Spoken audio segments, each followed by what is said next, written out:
This is Tommy, 4th grade, 10 years old, full of the joy of life. For Tommy and his classmates, each new day holds bright promise. There are new things to see, new things to do, new games to play. For Tommy, each new day is an adventure in friendship, in learning, in discovery. Mrs. Clark knows and understands Tommy and the other pupils in her 4th grade. She knows that to keep up with his classmates, Tommy needs some extra help. That seat in front of the room, his eyeglasses, the special book holder, each is part of the help Tommy and 70,000 other children in the United States need to keep up with their classmates. For Tommy is a partially seeing child. In his regular classroom, there are some things he cannot see clearly. An ordinary map, clear to others, is a blur to Tommy. And so, for him and for other partially seeing children, there is a larger, clearer map in a special classroom. There, too, is Miss Allen, a special teacher, trained to work with partially seeing children. From her, Tommy and the other visually handicapped children in his school get the special help they need to learn with, to keep up with his regular 4th grade classmates.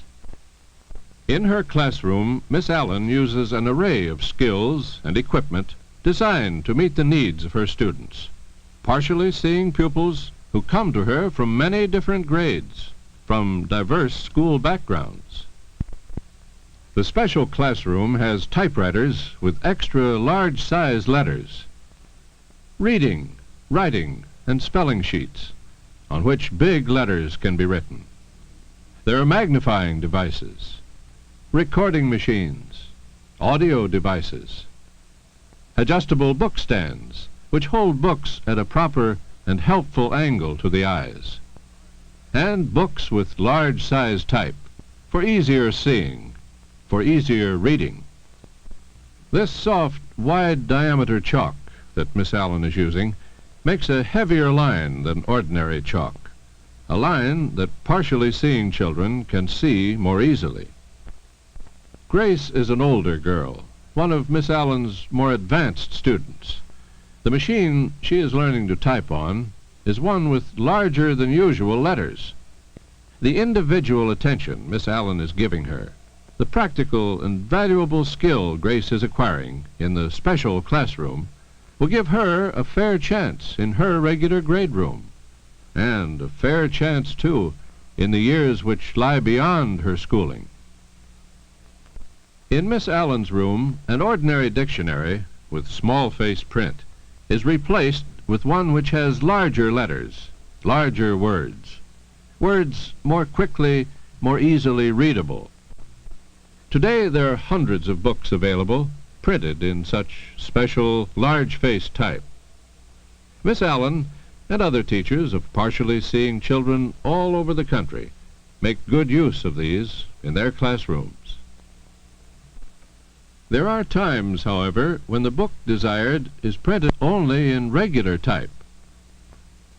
To help partially seeing children who must read and study with these books, a magnifying device is conveniently at hand. When swung over the book, it enlarges words and pictures so that these can be read and studied. Nancy and Marcia are 6 years old, 1st graders in their regular classrooms, and just beginning to learn reading. Both are visually handicapped. To help them keep up with their classmates, Miss Allen has prepared a large-sized reading chart, one that fits their learning level, one that uses big letters for small words. Jane, but, come, run.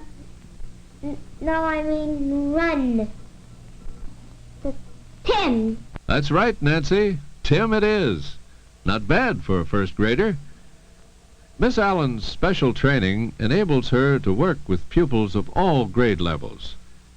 This is important because in her room, children of many different grades often attend class at the same time. The special classroom makes good use of modern audio equipment. Many exciting and educational children's stories are available only in books of standard size type. But partially seeing children can listen to many such stories on specially made records. Like Tommy here, pupils in Miss Allen's room soon learn to use these records on the classroom phonograph. Why, she swallowed a fly. Poor old lady, I think she'll die. Poor old lady, she swallowed a cow. I don't know why she swallowed a cow. She swallowed the cow to catch the dog. She swallowed the dog to catch the cat. She swallowed the cat to catch the bird. She swallowed the bird to catch the spider. She swallowed the spider to catch the fly. I don't know why she swallowed a fly. Poor old lady, I think she'll die. Poor old lady, she swallowed a horse. She died, of course. Another useful audio device is the recording machine. Here, Miss Allen is recording a prepared lesson, one that fits the needs of a particular group of pupils.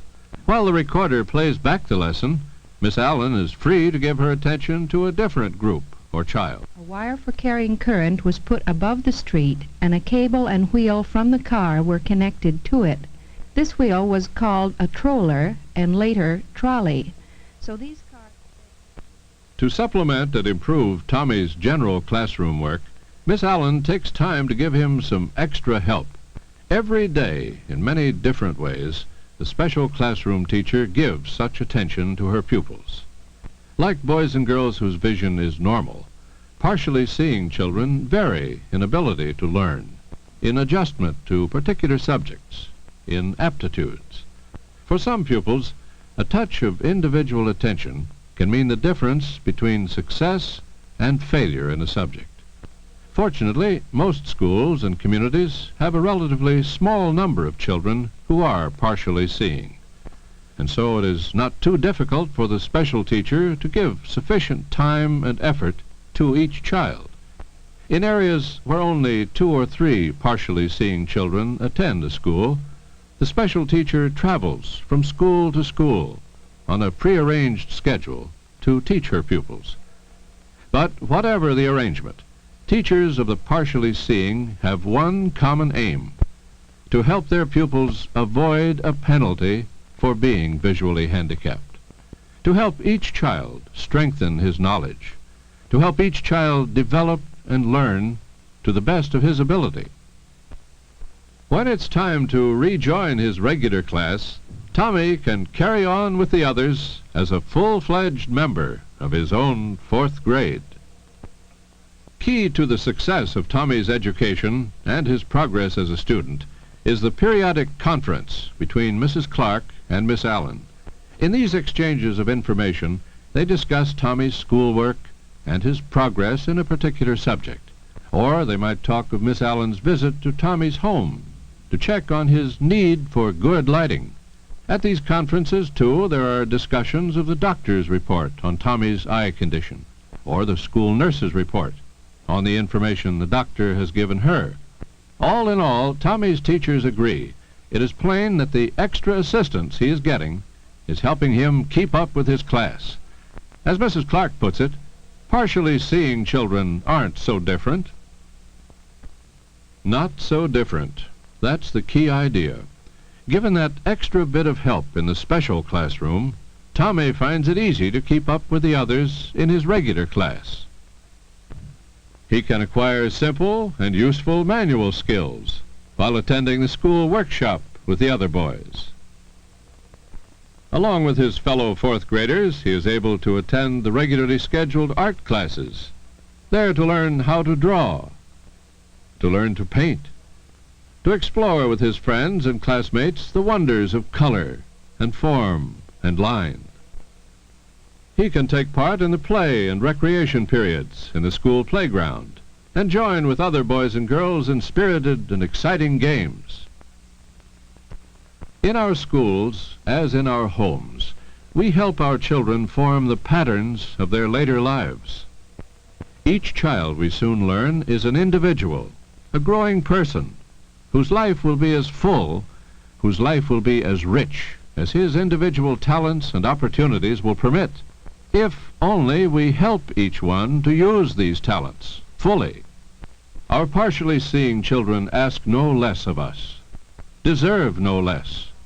For our partially seeing children we can do no less. Each of them needs what Tommy needs. What Tommy is getting, a fair chance for a fair start in life.